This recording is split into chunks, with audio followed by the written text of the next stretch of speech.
BA पहले semester में आज का जो विषय है वो है भारत का प्रधानमंत्री। सर्वविदित है, आप लोगों ने क्लास में पढ़ा है, मैंने पढ़ाया है कि भारत का वास्तविक शासक प्रधानमंत्री होता है और नाम मात्र का शासक ऐसा किताबों में कहा गया है कि राष्ट्रपति होता है। वैधानिक प्रधान राष्ट्रपति और मंत्रिपरिषद होता है।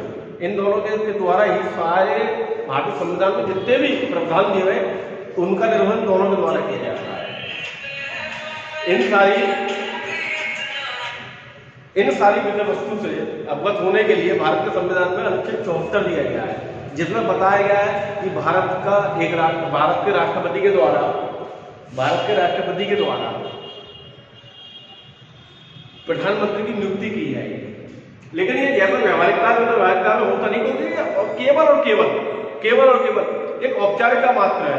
क्योंकि जिस दल को लोकसभा के चुनाव को 5 वर्ष या लोकसभा विघटन होने के तुरंत 6 महीने के अंतर्गत हो जाते हैं, उन चुनावों जिस दल को स्पष्ट बहुमत मिलता है, मेंडेट की मेजोरिटी मिलती है, उस दल से ही प्रधानमंत्री आता है, उस दल के नेता के रूप में प्रधानमंत्री आता है।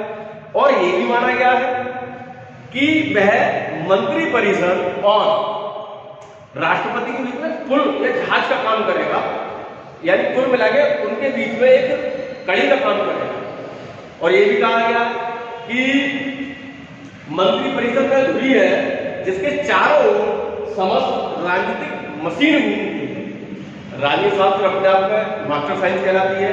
ये आदि समय से लेकर आज तक पढ़ ले, परंपरा तो निर्गुण रूप से चलने वाला विषय है राजनीति शास्त्र। उसी प्रकार से अनुच्छेद 75(1) में बताया गया है कि राष्ट्रपति प्रधानमंत्री की नियुक्ति करेगा, प्रधानमंत्री को शपथ दिलाएगा, अपने विवेक के अनुसार बहुमत वाले दल के नेता को आमंत्रित करेगा कि वह सरकार बनाए, और सरकार बनाने के प्रधानमंत्री की नियुक्ति सबसे है। और शपथ दिलाने के बाद दूसरे मंत्रिमंडल जो प्रधानमंत्री की सलाह पे है उन सबको शपथ दिलाएगा और विभागों का बंटवारा करेगा।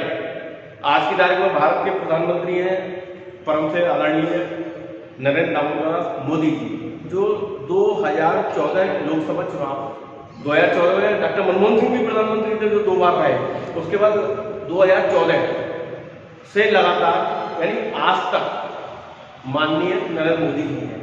भारतीय जनता पार्टी की सरकार है, यानी उनके गठबंधन की सरकार है। प्रधानमंत्री वास्तविक शासक होता है भारत के संविधान के अनुसार।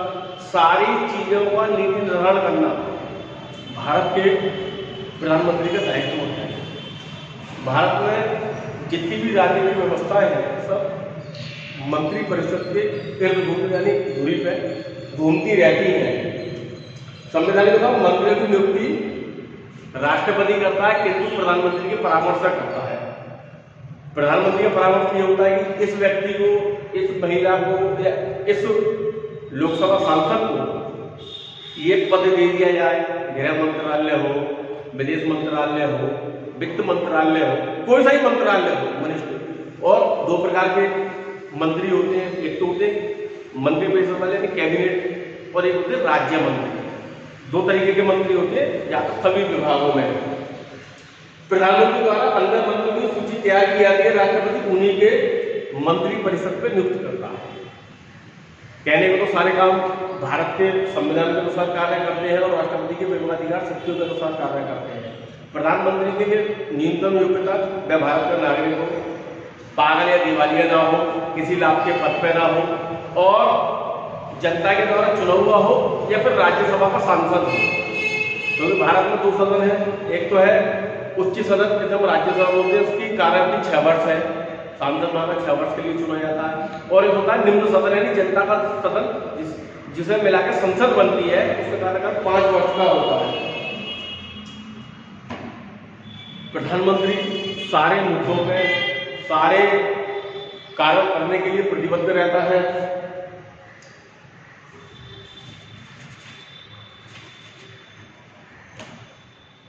भारत में लगभग जो भारतीय संविधान था उसमें लगभग 552 सीटें थी। आधुनिकता में बात करें 543 सीटें हैं जिनमें निर्वाचन होता है, और 2 सीटें एंग्लो इंडियन के लिए राष्ट्रपति मनोनीत करता है, यानी उन्हें नॉमिनेट करता है।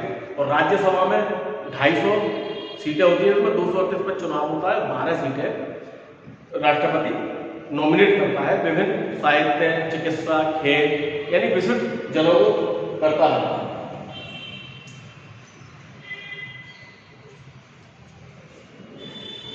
किसी भी चीज पे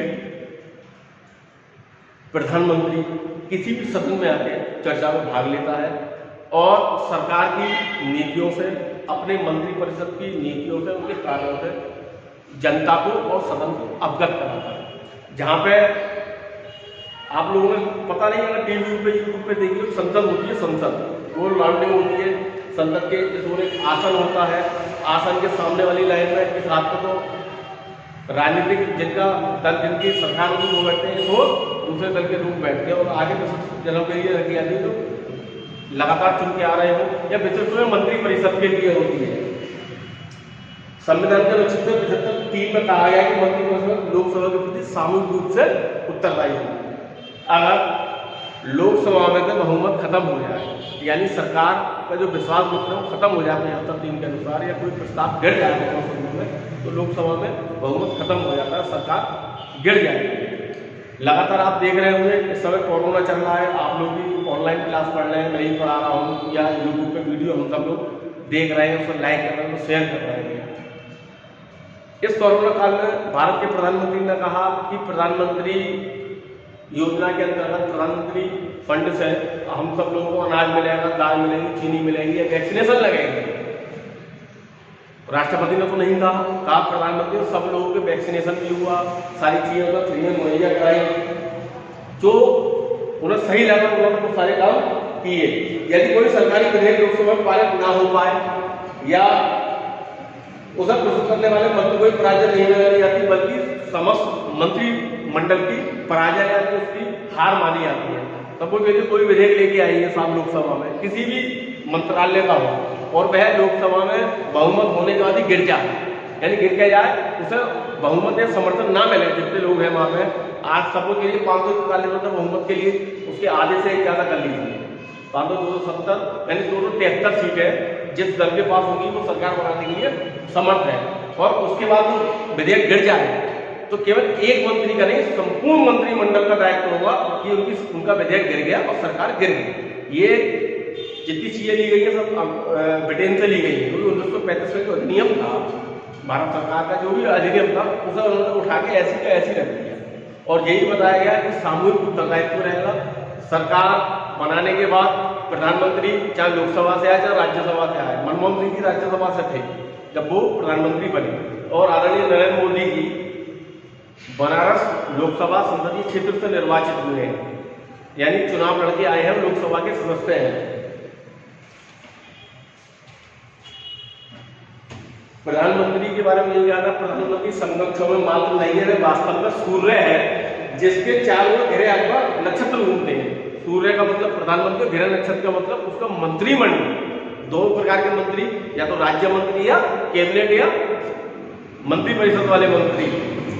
भारत का प्रधानमंत्री ब्रिटिश प्रधानमंत्री वाली संयोग और विवेक का संतान नहीं है। जब हम सब लोगों ने, आपने जब पढ़ा होगा भारत के संविधान की विशेषताएं बताइए, आगे भविष्य में आप पढ़ेंगे ब्रिटेन के संविधान की विशेषताएं बताइए, तो एक शब्द आता है ब्रिटेन का संविधान संयोग और विवेक का शिशु है, यानी अचानक सारी चीजें होती चली गई और वो सारे कानून बनते चले गए। लेकिन हमारे यहाँ 395 अनुच्छेद है, एक एक अनुच्छेद में सारी चीजें जुड़ी हुई हैं, और 100 से अधिक बार, 103 या 4 से अधिक बार भारत के संविधान में संशोधन किया जा चुका है। भारत संविधान 1974 के अनुसार राष्ट्रपति की सहायता और परामर्श देने के लिए मंत्रिपरिषद होगी, जिसका प्रधानमंत्री होगा।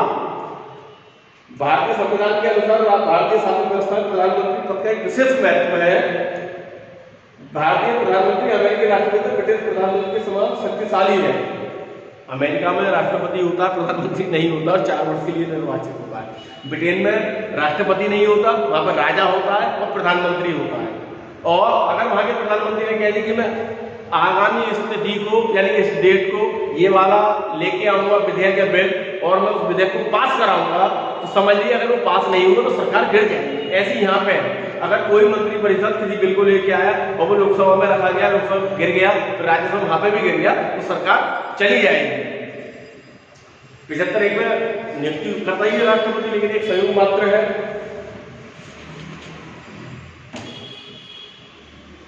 प्रधानमंत्री जो सदन होता है उसका नेता होता है, यानी लोकसभा का नेता होता है। वही सरकार की ओर से पक्ष रखता है या संबंधित मंत्री से कहता है कि इस बारे में उसका पक्ष रखिए। आज तारीख है 2 फरवरी, कल बजट आया था। बजट में निर्मला सीतारमण जी वित्त मंत्री हैं, उन्होंने बजट रखा, सदन में उपस्थित रहे।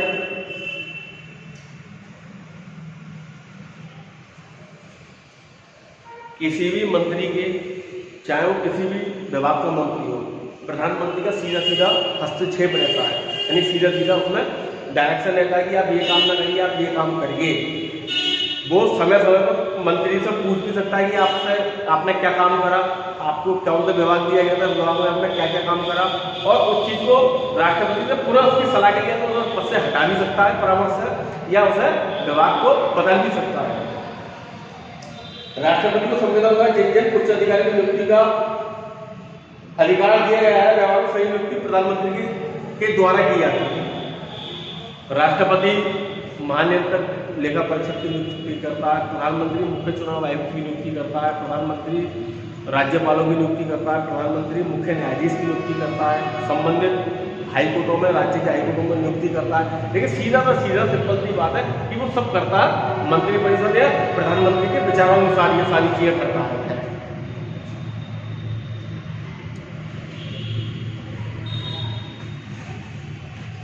आप लोग देख रहे होंगे अभी पिछले दिनों में कैंपेनिंग चला था कि मैं अपना पद्म श्री लौटा रहा हूँ, पद्म भूषण लौटा रहा हूँ, या और भी कोई भारत रत्न लौटा रहा हूँ। ये सारी उपाधियों के लिए भी प्रधानमंत्री परामर्श से, प्रधानमंत्री के परामर्श से राष्ट्रपति उपाधियां बांटता है कि राष्ट्रपति पुरस्कार मिल रहा है, वीरता पुरस्कार मिल रहा है, परमवीर चक्र मिल रहा है, पद्म श्री, पद्म भूषण मिल रहा है, भारत रत्न मिल रहा है। ये सारी चीजें प्रधानमंत्री की सलाह से ही, यानी प्रधानमंत्री के परामर्श से ही, मंत्रिमंडल के परामर्श से ही राष्ट्रपति करता है।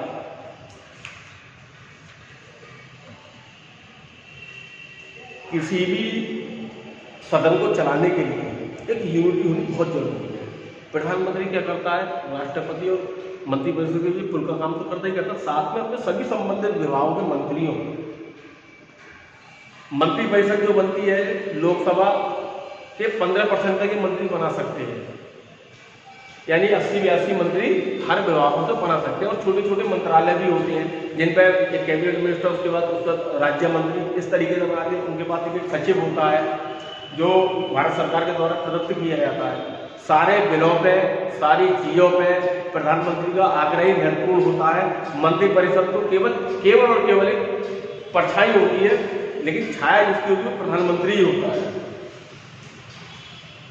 अनुच्छेद 75 में बताया गया है कि मंत्रिपरिषद के क्या क्या कार्य होंगे, वह किसके आग्रह पर क्या क्या कार्य करेगा, राष्ट्रपति क्या शक्तियां हैं, और राष्ट्रपति को अनुच्छेद 52 में बताया गया है भारत में किसी भी राजनीतिक दल से संबंधित किसी भी सदन के सदस्य जैसे दल बदल के आधार पर एक सदन का सदस्य होने के कारण अयोग्य ठहराया जाता है, मंत्री बनने से अयोग्य घोषित किया जा सकता है। बहुत सारी चीजें ऐसी होती है वास्तविकता में दिखता कुछ है और होता कुछ है। प्रधानमंत्री एक उस धुरी के समान है जिसके चारों ओर सारे राजनीतिक दल, सारी मंत्रिपरिषद एकत्रित घूमती रहती है। अगर प्रधानमंत्री कह रहा है कि आज मुझे ये काम करना है तो कोई उसे नहीं रोक सकता, बशर्ते उसका बहुमत लोकसभा में हो और राज्यसभा में उसकी उपस्थिति निश्चित तौर पर हो। हम सब लोगों ने एक विवादित मुद्दा आप सब लोगों ने पढ़ा होगा कि 2019 में इन्होंने कश्मीर से 35 से और धारा 370 का इन्होंने अल्पीकरण किया, यानी मिनिमाइजेशन कर दिया उस चीज़ को, और वह राष्ट्रपति के सिग्नेचर हुए थे 12 अगस्त को।